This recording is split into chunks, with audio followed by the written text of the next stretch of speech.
రాజులు మొదటి గ్రంథము 21వ అధ్యాయము. ఈ సంగతులైన తరువాత యెజ్రెయేలులో షోమ్రోను రాజైన అహాబు నగరును ఆనుకొని యెజ్రెయేలు వాడైన నాబోతునకు ఒక ద్రాక్ష తోట కలిగియుండగా అహాబు నాబోతును పిలిపించి, నీ ద్రాక్ష తోట నా నగరును ఆనుకొనియున్నది గనుక అది నాకు కూర తోటకిమ్ము, దానికి ప్రతిగా దానికంటే మంచి ద్రాక్ష తోట నీకిచ్చేదను, లేదా నీకు అనుకూలమైన ఎడల దానిని క్రయమునకిమ్మని అడిగెను. అందుకు నాబోతు, నా పిత్రార్జితమును నీకిచ్చుటకు నాకు ఎంత మాత్రమును వల్లపడదని చెప్పగా, నా పిత్రార్జితమును నీకియ్యనని యెజ్రెయేలీయుడైన నాబోతు తనతో చెప్పిన దానిని బట్టి అహాబు మూతి ముడుచుకొనిన వాడై కోపముతో తన నగరునకు పోయి మంచము మీద పరుండి ఎవరితోనూ మాటలాడకయు భోజనము చేయకయు ఉండెను.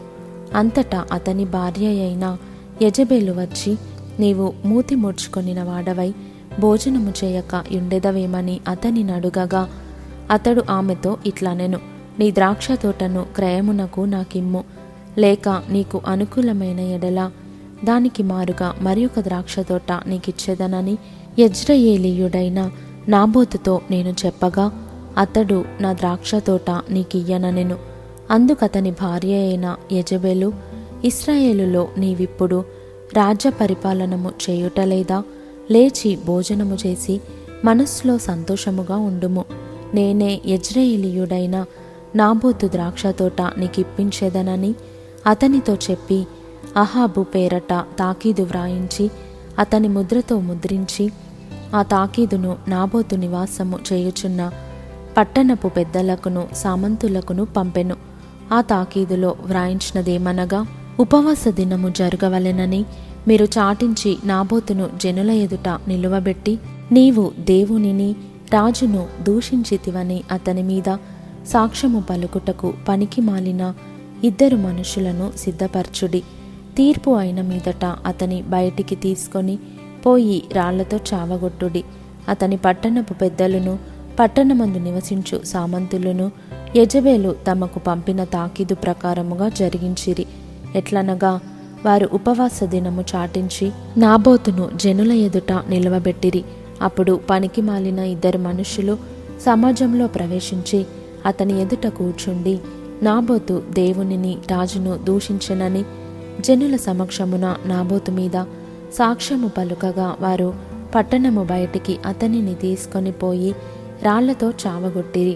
నాబోతు రాతి దెబ్బల చేత మరణమాయనని వారు యెజబెలునకు వర్తమానము పంపగా, నాబోతు రాతి దెబ్బల చేత మరణమాయనని యెజబెలు విని, నాబోతు సజీవుడు కాడు, అతడు చనిపోయెను గనుక నీవు లేచి యెజ్రెయేలీయుడైన నాబోతు క్రయమునకు నీకియ్యనొల్లకపోయినా అతని ద్రాక్ష తోటను స్వాధీనపరచుకొనుమని అహాబుతో చెప్పెను. నాబోతు చనిపోయానని అహాబు విని లేచి యెజ్రెయేలీయుడైన నాబోతు ద్రాక్ష తోటను స్వాధీనపరచుకొనబోయెను. అప్పుడు యెహోవా వాక్కు తిష్బీయుడైన ఏలీయాకు ప్రత్యక్షమై ఈలాగు సెలవిచ్చెను, నీవు లేచి షోమ్రోనులోనున్న ఇశ్రాయేలు రాజైన ఆహాబును ఎదుర్కొనుటకు బయలుదేరుము. అతడు నాబోతు యొక్క ద్రాక్ష తోటలో ఉన్నాడు. అతడు దానిని స్వాధీనపరచుకొనబోయెను. నీవు అతని చూచి ఈలాగు ప్రకటించుము, యెహోవా సెలవిచ్చినదేమనగా, దీని స్వాధీనపరచుకొనవలెనని నీవు నాబోతును చంపితివి గదా. యెహోవా సెలవిచ్చినదేమనగా, ఏ స్థలమందు కుక్కలు నాబోతు రక్తమును నాకెనో ఆ స్థలమందే కుక్కలు నీ రక్తమును నిజముగా నాకునని అతనితో చెప్పెను.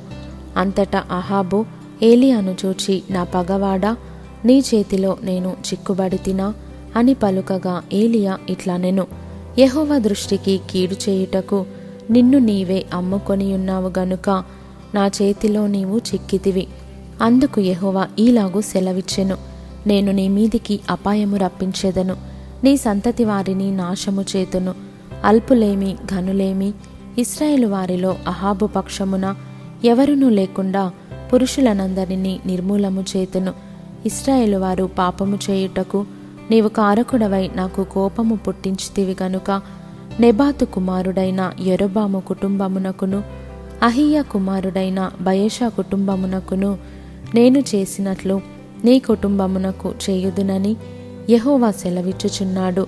మరియు యెజబెలును గూర్చి యెహోవా సెలవిచ్చినదేమనగా, యెజ్రెయేలు ప్రాకారమునొద్ద కుక్కలు యెజబెలును తినివేయును, పట్టణమందు చచ్చు అహాబు సంబంధికులను కుక్కలు తినివేయును, బయటి భూములలో చచ్చువారిని ఆకాశ పక్షులు తినివేయును అని చెప్పెను. తన భార్య అయిన యెజబెలు ప్రేరేపణ చేత యెహోవా దృష్టికి కీడు చేయ తను తాను అమ్ముకొనిన అహాబు వంటివాడు ఎవ్వడునూ లేడు. ఇశ్రాయేలీయుల ఎదుట నిలువకుండా యెహోవా వెళ్ళగొట్టిన అమోరీయుల ఆచార రీతిగా విగ్రహములను పెట్టుకొని అతడు బహుహేయముగా ప్రవర్తించెను.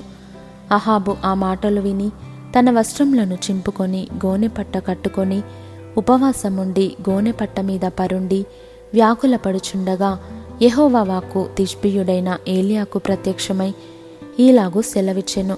అహాబు నాకు భయపడి వినయముగా ప్రవర్తించుట చూచితివా?